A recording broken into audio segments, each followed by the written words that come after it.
வணக்கம். Today Day-6 இந்திய வரலாறு இம்பார்ட்டன்ட் கொஸ்டின் அண்ட் ஆன்சர் வாங்க பார்க்கலாம்.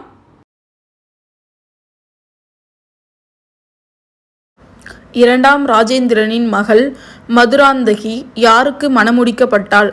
சாளுக்கி ராஜேந்திரன். திருப்புரம்பியப் போர் இவர்களின் எழுச்சியை ஏற்படுத்தியது. சோழர்கள். சோழர் காலத்து நாகரிக பொழிப்பாக விவரிக்கப்படுகிறது. நடராஜர் சிலை. சோழர் கால கோவில்களில் காணப்படும் முக்கிய கூறு விமானங்கள். தென்னிந்திய வம்சங்களில் பிற்கால சோழர்கள் அதிமுக்கியமாக கருதப்படும் காரணம் அவர்களுடைய சீரிய விரிவான ஸ்தல சுய ஆட்சி. புலியானது டேஷ் ஆட்சியில் நாணயங்களில் காணப்பட்டது. சோழர் காலம். திருவிளையாடல் புராணத்தை தமிழில் எழுதியவர் யார்? பரஞ்சோதி முனிவர். பிற்கால சோழர்கள் காலம் எதற்கு புகழ் பெற்றது? கிராம சபைகள். புகாரை துறைமுகப்பட்டினமாக வைத்திருந்தவர்கள் சோழர்கள். இராமானுஜரை துன்புறுத்திய சோழ அரசன் குலோத்துங்கன் 2. சோழர்களின் காலத்தில் விதிக்கப்பட்ட உப்பு வரி உப்பாயம். சோழ பேரரசின் முக்கியமான இறக்குமதி பொருள் குதிரைகள். சோழர் கால கோவில் கட்டிடக்கலைகளின் சிறப்பு அம்சம் விமானம். முதலாம் ராஜராஜன் மும்மடி சோழன் என்ற பட்டத்தை எந்த வெற்றிக்கு பிறகு சூட்டிக்கொண்டான்? பாண்டியர், சேரர், இலங்கை அரசர். ஆரியப்படை கடந்த நெடுஞ்செழியனின் வம்ச பெயர் பாண்டிய வம்சம். மார்க்கோ போலோ தமிழ்நாடு வந்தபோது தமிழ்நாட்டை ஆண்ட மன்னன் யார்? முதலாம் மாரவர்ம குலசேகர பாண்டியன். முடித்திருமாறன் மதுரை நகரை உருவாக்கிய ஆற்றின் கரை வைகை.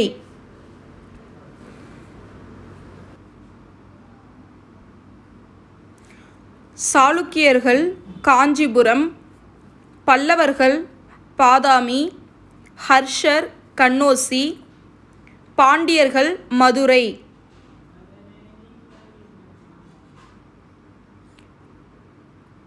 பாண்டியர் காலத்தில் குழுக்கள் மற்றும் சபைகளால் கிராம ஆட்சி முறை நடைபெற்றது என்பதை கூறும் கல்வெட்டு மானூர் கல்வெட்டு. பொதுவாக சாளுக்கியர் ஆட்சி செய்த இன்றைய நிலப்பகுதி கர்நாடகம். முற்கால மேலை சாளுக்கியர்களின் தலைநகரம் வாதாபி. வாதாபி சாளுக்கிய மரபிற்கு அடித்தளமிட்டவர் முதலாம் புலிகேசி. சாளுக்கிய அரசர்களில் மிக சிறந்ததாக கருதப்படுபவர் இரண்டாம் புலிகேசி. வாதாபி என்று அழைக்கப்பட்ட இடம் பூஜப்பூர்.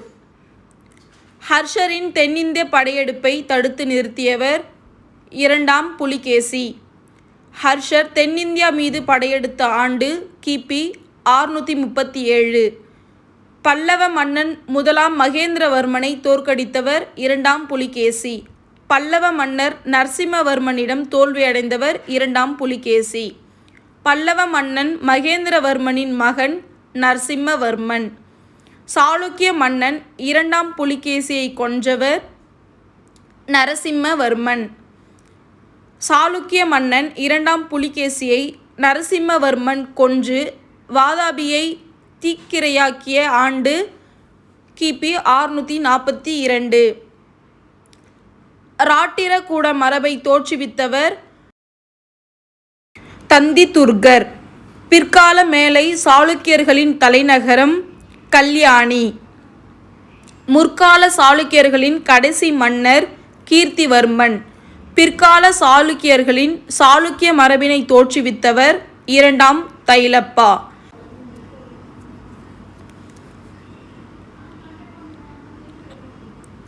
பிற்கால சாளுக்கிய மரபின் கடைசி மன்னர் மூன்றாம் தைலப்பா.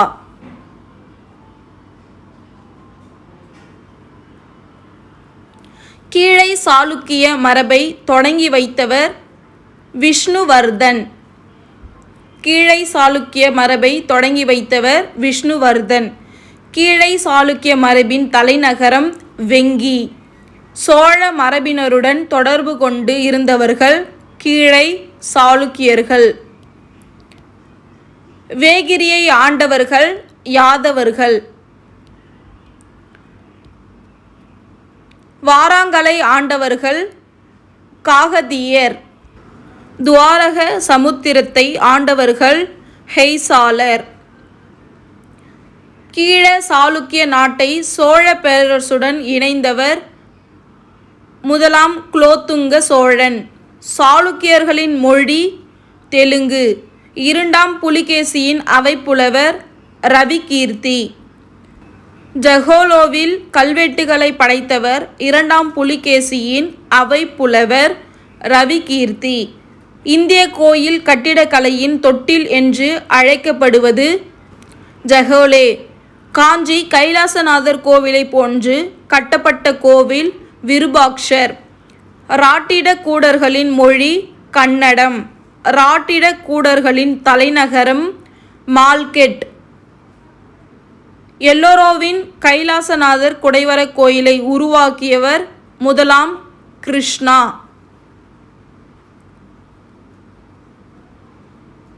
பல்லவ மன்னன் தண்டிவர்மனை வென்றவர் முதலாம் கிருஷ்ணா.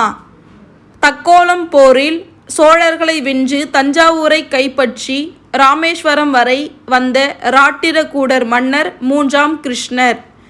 ஹெய்சாலர்களின் தலைநகரை சோசவீர் என்ற இடத்தில் இருந்து துவார சமுத்திரத்திற்கு மாற்றியவர் விஷ்ணுவர்தனர்.